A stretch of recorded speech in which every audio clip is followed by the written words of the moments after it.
What's going on, guys? It's Glenn, Midtown Power Washers, beautiful Memphis, Tennessee. Today we're down here on the river. You can see there's harbor. There's the harbor right there, and the great Mississippi is on this side. Mud Island. So you're ready to start a pressure washing business, roof washing, all that good stuff.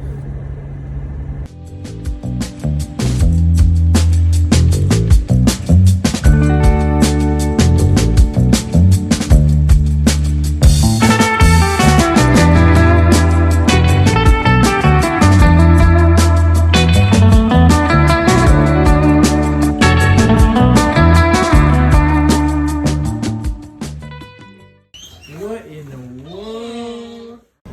All right, guys. So we're over here on Mud Island. You're probably going to see a little bright light. You can see all the water. This is what we got. Okay, he called us. And there's a monorail from the 1980s, and it goes all the way to the main city, all the way over there. Now, nothing really wrong with the monorail other than it's inoperable. It was a big attraction evidently here in the 80s, and it's, you know, it's dirty. They've had somebody that came and that was going to do this. I don't know if you can see all that dust up there, but they just stopped them. And you can kind of see the windows where they've wiped it down with a cloth, I guess, I don't know. But they did not do a good job. And this is the thing about it, guys, like, I'm not gonna be the cheapest, right? I'm not gonna be the cheapest person. You know, they could call other people and they'll probably be cheaper than me. But we're gonna do a good job. We're gonna make this thing look really nice. They want to enclose all of this, close it off, and, you know, preserve it until they can actually get it fixed and running. And if you look over, I don't guess you can see because of all the light, but man, it's super cool. Something I didn't even know was here. Something that, you know, it's just dope, man. And it's cool that we get to work on stuff like this. This isn't normally what I would do. This is not normally stuff we do. But, you know, for something like this, and this building is so old, and it's pretty dope. I'll show you kind of what it looks like. So this is where we're at, you know. We're up here. I think it's the third story. We got the main Mississippi River over there. We got the harbor over here. The city's right up there. We've got water right down, right, I don't know, right there. There it is. So we got water, you know, and this angle you can see a little better how this monorail works. And it goes over to the main part, which they're revamping on that end. So they're wanting to get this thing running eventually. It's going to take a lot of time and a lot of money to make this thing happen. But, you know, we get the windows cleaned real good, get all the dust knocked off. It's not really that bad. And then there's another one on the other end of the island, so we're actually doing two of these. And, you know, this is just the type of stuff, man. If you're doing quality work, he said, send me over the estimate. I know that you're going to be a little more expensive than guys, but I also know and trust that you're going to get it done to my satisfaction. And that's what we kind of pride ourselves on, is, you know, we are not going to be the cheapest person you can call to get this done, but we're going to make it look as good as we possibly can, and it will be done to our standards, which our standards, my standards are a little bit higher than most people's standards, man. Look how old this stuff is, though. Just super cool. Mud Island River Park. This building is really cool. And then, so if you look on down here, right across the river, let's see if I can zoom in on it. So that whole little wall right there underneath the bridge is where we're going to be doing graffiti. We got about 500 square foot of graffiti removal there, and beautiful Bass Pro Shops, boy. And so we got that going on. They want the graffiti done first.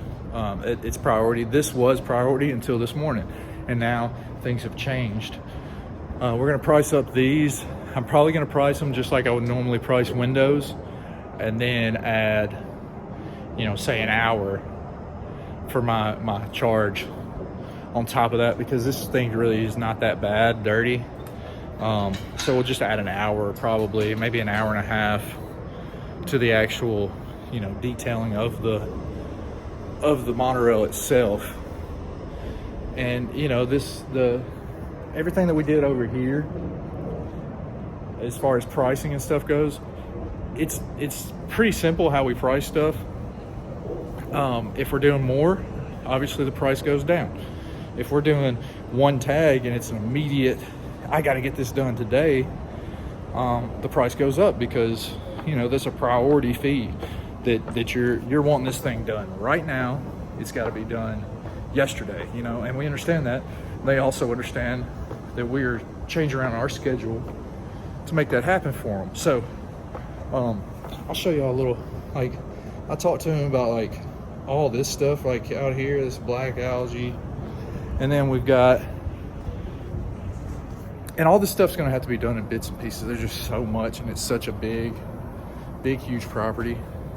So down here we got the little Mississippi River thing it goes through. That could be cleaned up.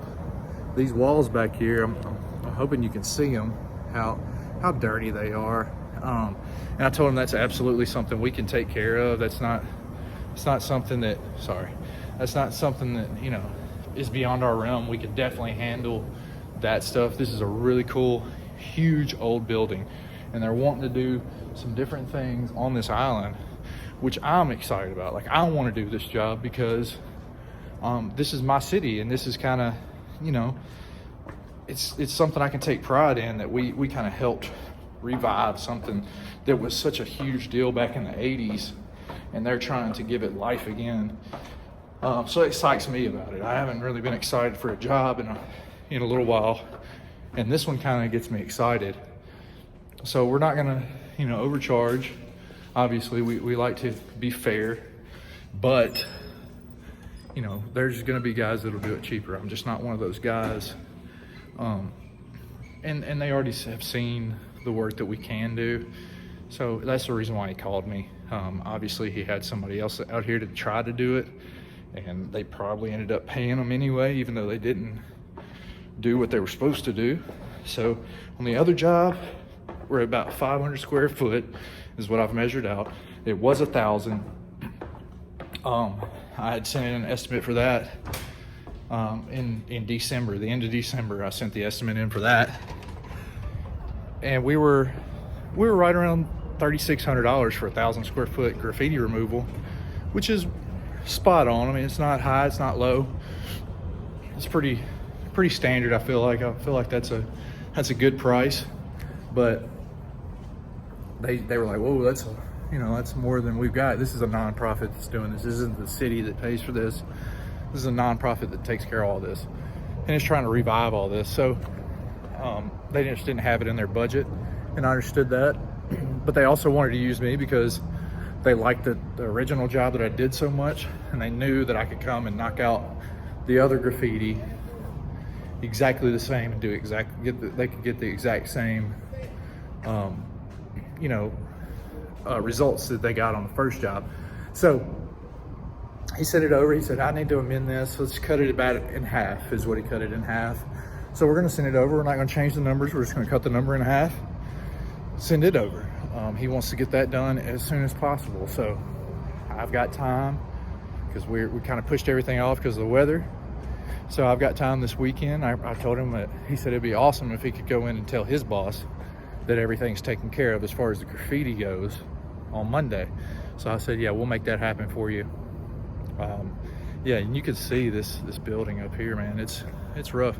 And so we're doing all this, and while we're doing it, we're making money and we're being profitable, but we're also trying to get jobs like this. We're trying to get this type of stuff out here too. We're not just a graffiti removal service. I've never even done a monorail, but can I make it look good? Yeah, I'm fully confident that I can make it look good, and, you know, have it looking better than what they think. You know, I told them that I would do the best I could. It's a super old monorail. I told them there might be oxidation on the paint, but there's not. I've checked it and it's fine. So I've undersold, and I plan on over delivering with this again. That's what I try to do, especially working with them. I've tried to undersell it, tell them, you know, maybe this is what I can do. I don't know if I can do any more than this. That type of talk, and then deliver that and more is what we did. So that's where we're at. I'll show you some of the other little videos. I made a video back in December when I did the original quoting for the graffiti. It's super just generic graffiti on a brick wall, so, or on concrete wall. So I'll put some of that footage probably at the end. I don't ask y'all a lot of this. I know I've got a couple of views now, not many at all. But if you like and subscribe, if you like what I'm putting out, if you like, you know, the message that I try to present, please like and subscribe. That helps me build this channel and get in front of more people that I could possibly help out. And that's really the only reason why I'm doing it, is to maybe, you know, I'm not trying to sell you nothing. I'm not trying to do any of that. Just give you a little bit of, you know, my perspective on this new business venture and kind of the things that I've learned along the way, and I'm learning still along the way.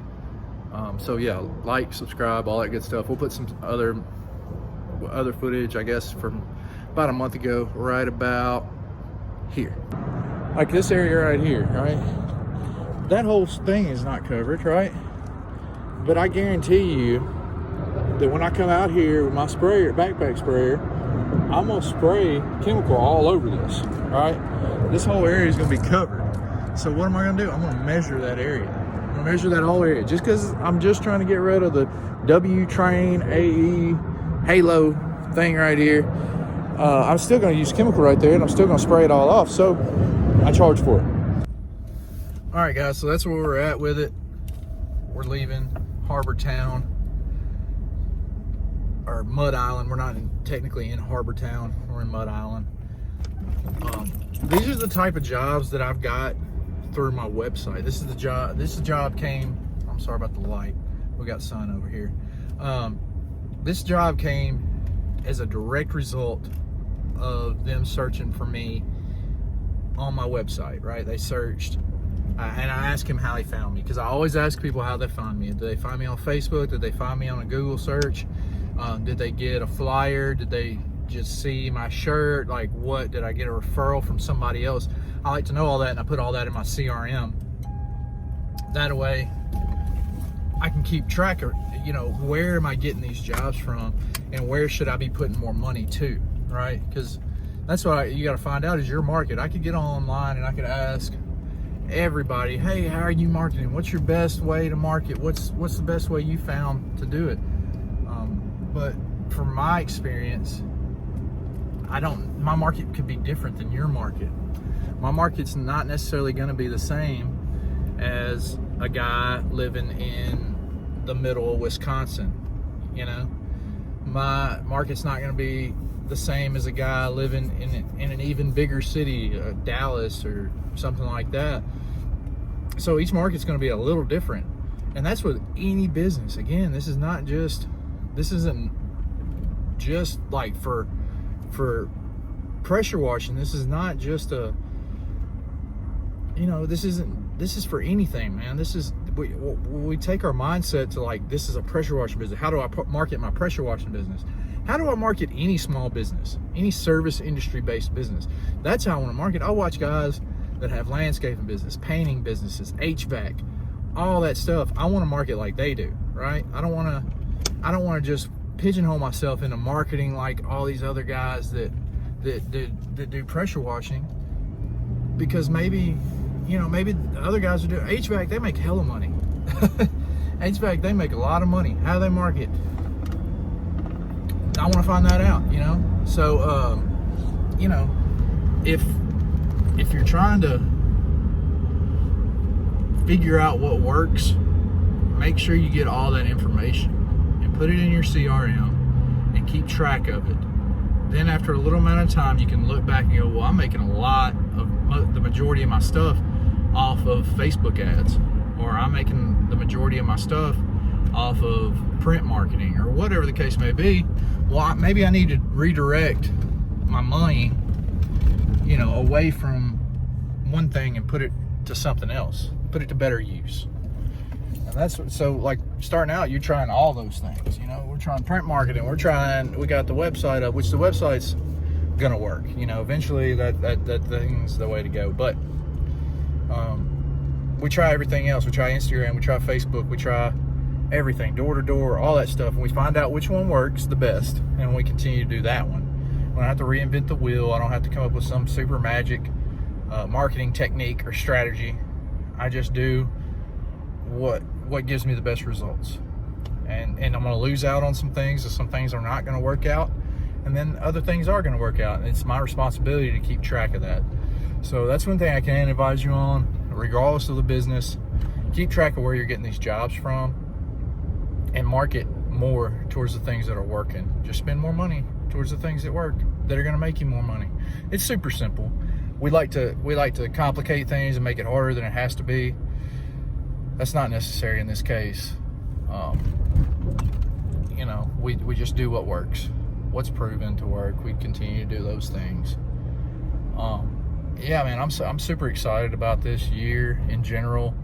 We've had some ups and downs, as you can see on the channel. I'll put a little thing if you want to see my little post, freak out, check it out, make fun of me, whatever. It's there for the world to see now. I'm not going to take it down. I just you know, that's the feelings, and I feel like that's a lot of guys, you know, have those feelings. A lot of guys have those thoughts of worries of failure and worries of not being good enough, and you know, everything is on my shoulders because I'm the man of the house, and this, that, and the other.